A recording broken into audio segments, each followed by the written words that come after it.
All right, the CUSA tip-off show rolls on. Let's head to Las Cruces, New Mexico. We'll start with the New Mexico State women. Head coach Jody Adams had this squad to a 10-8 record in Conference USA play a season ago. They reached a WNIT, winning a game in that tournament for the first time in program history. Now, only one starter returning. Luce Rosing coming back. She'll be a big part of the puzzle this year. Conference USA Player of the Year a year ago. Molly Kaiser moving on. A lot of new faces, 8 newcomers, including 3 freshmen for this team. But high expectations once again in New Mexico State. We're pleased to be joined by head coach Jody Adams and Luce Rosing. And coach, we appreciate you guys stopping by. We mentioned Molly Kaiser, a great player like that. Let's get this out of the way right out of the gate. You lose a player like that. How does that change the way you approach maybe the style of play, your team identity? How do you move on into a new era without a player of that caliber? Well, it wasn't just her that, graduated. Sure. We had like 7. Wow. So, it's a new team. And really, honestly, at this day and time, every year is a new team. It really doesn't matter. So just looking at growing together, really on and off the court with this group, with so many new faces. But, I've said this to them. This team, I have been able to just truly coach and push, and they have just worked so hard. So, Molly, as great as she is, and definitely don't want to take anything away from her, because that young lady, ever since I arrived here, showed up day in and day out and truly wanted to do what was best for this program, not just what was best for Molly, but what was best for this program. And so we're just very grateful for the legacy she left, for the people that did play with her to be able to carry on in their own way of leaving their own legacy, which, we hope it's about our Big Believe culture. Well, Coach, like you said, a new roster, a lot of new players. Take us into a practice. Tell us, what will we be seeing this coming season? I know you have 8 international players, some new freshmen I know you're excited about. Who are some of those players that have stepped up early for you?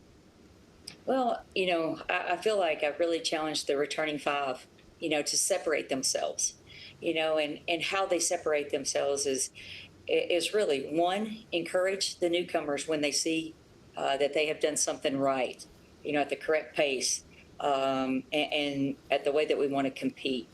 2 is, if they mess up, then empower them to get back out there and, that they can do it. Whatever we're asking, they can do it. And just leave the coaching to us, because when you have so many new players and you only have 5 returners that are your leaders or your role models or what they're laying their eyes on, it's really important for those 5 just to have to take care of themselves and really, really rep the right way for these newcomers. So I just really feel like I've challenged, our returners there. With our, new faces, I just think they bring, every one of them has something special that they do. And so we've really challenged them to create their 20 square feet and stick to that day in and day out, and just really enjoy, getting to show up, being pushed, because I know it's harder than probably what they've ever done before, but how can we find some joy in this? And, we want to get in the trenches with each other.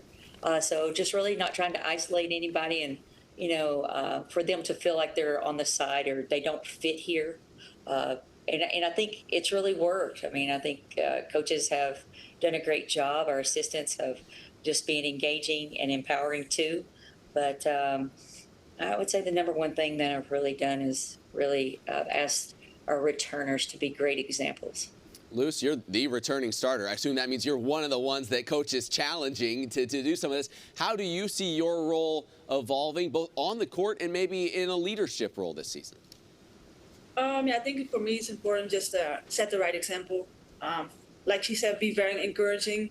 Just give them the confidence that they need just to evolve and do their thing on the court. And I feel like all the newcomers did that very well so far. And it's a great group. I love the chemistry we have, especially off the court. And I feel like they will help us to be better and go through adversity on the court as well. What are some of those things, Luce, that you are doing to help those young players along in terms of, maybe it's in a practice setting, maybe it's in the locker room later going over some of these plays. How are you helping to set that foundation and help give those expectations to that young group? I try to just be, first of all, in the gym myself so they can see me working out as well, get their extra reps up. I try to give a lot of positive touches and just acknowledge them when they did something good. And just check up on them if I notice like somebody's maybe a little off this day or they need a little bit of more assistance. I just try to shoot them an extra text, see if they're doing and that I'm proud of them and then I'm there for them to help them. Coach, I have 8 international players. I think that you can probably lead the league. Talk to me about connecting with so many people of different backgrounds and cultures and trying to get everybody kind of with one vision. How do you manage to do that?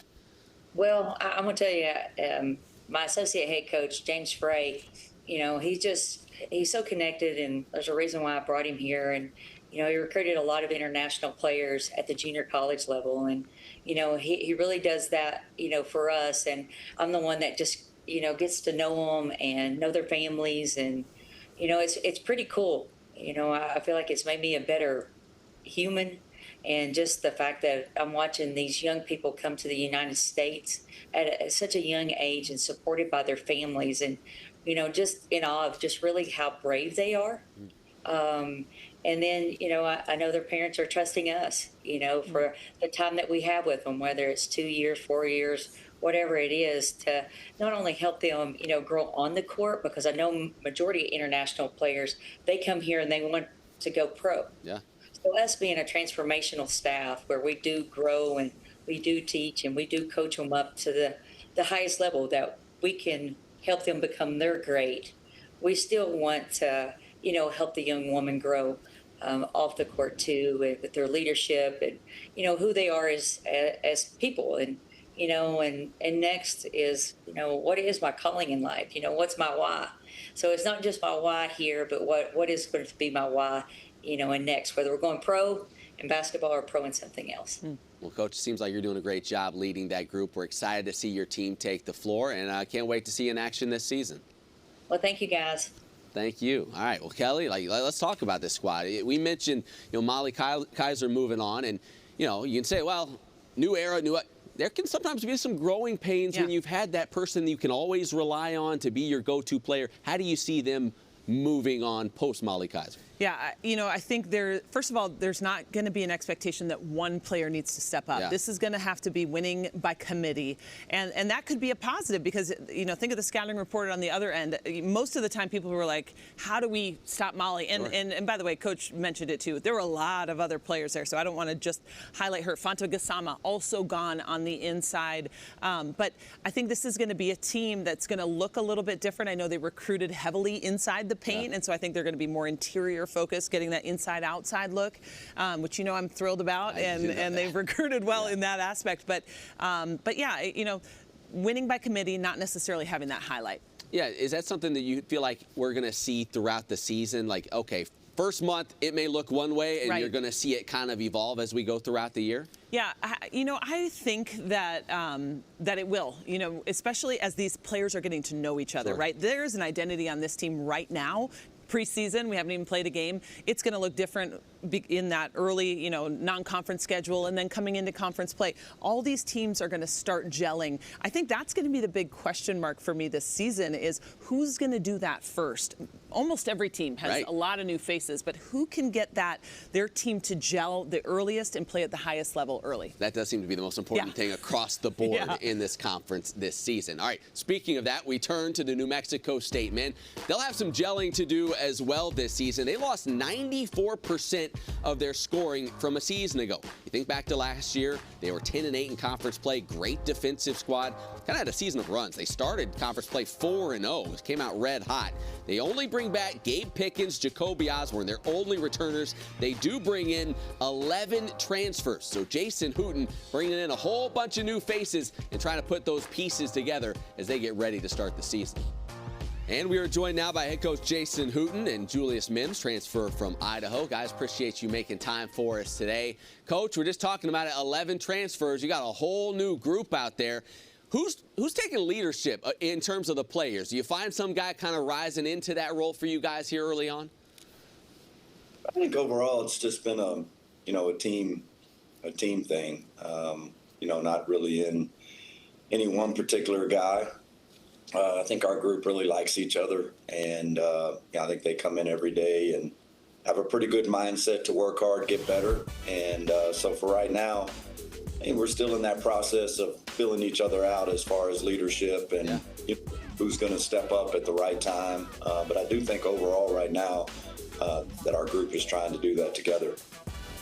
Coach, coming out last year, you wanted to add some scoring punch. It looks like you've done exactly that, picking up Julius and Jamel Jones. Tell us about what you saw in them and how you feel that they can really impact you on the offensive end.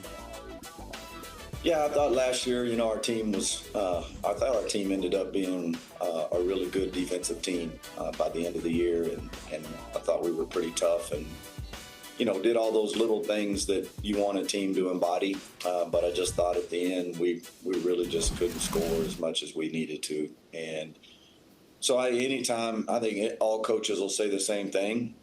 From year to year, you look at your weaknesses, and usually when you go out and recruit, you're always still trying to find those guys that fit your culture and your program. But for the most part, you try to go out and, you try to replace those deficiencies that you thought your team had. And scoring was what we missed. And so we went out. I felt like we got some guys that can score the basketball. And, I think we're better in that area for sure. I mean, Jamel's, is arguably one of the better scorers in mid-major last year.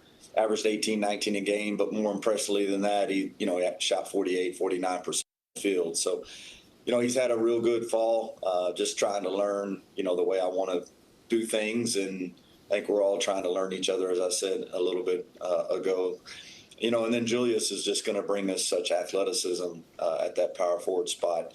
I'm excited for him. Last year, at Idaho, he had such a great year. And, but he also played a lot of the 5 there, and we're going to play him a lot more at the 4 this season. And, he did that his junior year, or the year prior, he did that at Idaho and had a really good season in that position. So we really feel comfortable with him playing there. And, but he's also got versatility. We always know that we can swing him over, and he can also play that 5 spot and make us, a lot more dynamic as well. Julius, we hear what Coach likes about you. What did you like about the opportunity in New Mexico State that made it such a perfect fit?